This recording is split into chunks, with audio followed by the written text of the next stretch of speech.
அவர்கள்.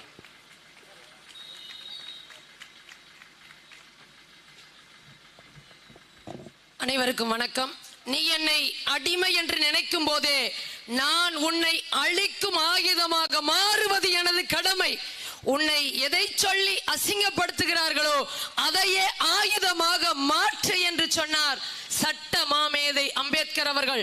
நீங்கள் இந்த 60 ஆண்டுகளாக அடிமைப்பட்டு கிடக்கின்ற திமுகவை மீண்டும் வெல்ல வைக்க போகின்றீர்களா, அல்லது பெருமைமிகு இனத்தின் தமிழன் என்ற பெருமைமிகு ஒரு நம்பிக்கையோடு தமிழரை வெல்ல வைக்க போகின்றீர்களா? எங்கள் அண்ணன் சீமான் அவர்கள் சொன்னது போல இது திமுகவிற்கும் நாம் தமிழர் கட்சிக்கும் நடக்கின்ற ஒரு போர்.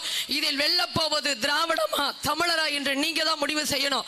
இன்றைக்கும் அடங்கமறு அத்துமீறு திமிரி எழு திருப்பி அடி என்று சொன்னவர்கள் திராவிடத்திற்குள் அடங்கி விட்டார்கள். ஆனால் இன்றைக்கு உழைக்கின்ற மக்களுக்கு எங்கெங்கெல்லாம் அநீதி இழைக்கப்படுகிறதோ ஒரு தமிழ் மகன் ஒட்டுமொத்த தமிழனுக்காக குரல் கொடுக்கிறான் என்றால் அது எங்கள் அண்ணன் சீமான் அவர்கள் தான். இன்றைக்கு கள்ளச்சாராயத்துக்கு 10 லட்சம் கொடுக்கிறாங்க. நாங்க யாரும் கேள்வி கேட்கல, எல்லாரும் போய் பார்த்துட்டு புகைப்படம் எடுத்துட்டு செய்தியாக்கிட்டு வந்தாங்க.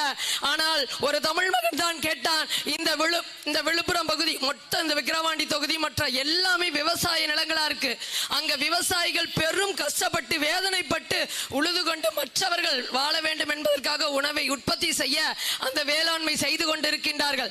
அந்த வேளாண்மை விவசாயம் செய்பவர்களுக்கு நீங்கள் என்றைக்கேனும் 10 லட்சம் கொடுத்ததுண்டா என்று கேட்ட ஒரு தமிழ் மகன் எங்கள் அண்ணன் சீமான் அவர்கள் தான். அதே போல ராணுவத்தில் இந்த நாட்டை காக்கின்ற அந்த ராணுவ வீரர்களுக்கு என்றைக்காவது நீங்கள் இப்படி லட்சக்கணக்கில் கொடுத்ததுண்டா என்று கேட்டவன். இப்போ இது எதுக்காக சொல்றேன் அப்படின்னா, நீங்க புரிஞ்சுக்கோங்க. இங்க இருக்கக்கூடிய என் பாசத்துக்குரிய விக்கிரவாண்டி தொகுதியில இந்த இடைத்தேர்தலில் வாக்கை செலுத்த போகின்ற என் அன்பு சொந்தங்களே, நீங்கள் ஒன்றை மட்டும் புரிந்து கொள்ளுங்கள். இது நம்ம எடப்பாடி எங்களுடைய பெரியப்பாதா அவர் இது அராஜகம் பண்ணுகின்ற திமுக என்று அவரால் நிற்கவே முடியல. எம்ஜிஆர் காலம் தொட்டு இந்த மண்ணிலே அவர்கள் பல கட்டமைப்பை உருவாக்கி களத்திலே நின்றவர்கள் வெறும் 5000 ஓட்டுல தான் தோத்து போனாங்க நடந்த தேர்தல். ஆனால் அவர்கள் நிற்க முடியாமல் போய்விட்டது. ஆனால் நாங்கள் நிற்கின்றோம். எங்களுடைய அண்ணன் எப்படிப்பட்டவன், நெஞ்சில் தமிழ் நினைவு, நீங்காத தமிழ் துணிவு, கொஞ்சமல்லை உருவாக்கிய இளைஞர்கள் கூட்டம் கோடிக்கு மேல எங்களை உருவாக்கி நிறுத்தி இருக்கின்றார். அப்படிப்பட்ட சீமான் அண்ணனுடைய படை வீரர்களாக நாங்கள் இந்த களத்தில் நிற்கிறோம். நீங்க முடிவு செய்து கொள்ளுங்கள், திராவிடம் வெல்ல வேண்டுமா தமிழரா என்று. தமிழன் வெல்ல வேண்டும். ஒரே ஒரு வாய்ப்பு இயற்கையாக கொடுத்திருக்கிறது. இந்த விக்கிரவாண்டி இடைத்தேர்தலில் நாம் தமிழர் கட்சி வெற்றியை விக்கிரவாண்டி மக்கள் கொடுத்தார்கள் என்று பதிவு செய்வதற்காக ஒரு வாய்ப்பு. பின்வாங்கிவிட்டது அதிமுக, அது பின்வாங்கவில்லை. எங்களுடைய அண்ணன் அத்தனை பேர்த்துக்கு சேர்ந்து இன்னைக்கு போராடுற களத்தில் உங்களுடைய மகள், இந்த மண்ணின் வழியை உணர்ந்த மகள் நிறுத்தியிருக்காங்க. படித்ததற்காக மட்டும் எங்கள் அண்ணன் நிறுத்தவில்லை. ஆனால் தைரியமாக சட்டமன்றத்திலே சென்று ஒட்டுமொத்த ஒரு குரலாக ஒழிக்கக்கூடிய பெண்ணை நிறுத்தி இருக்காங்க.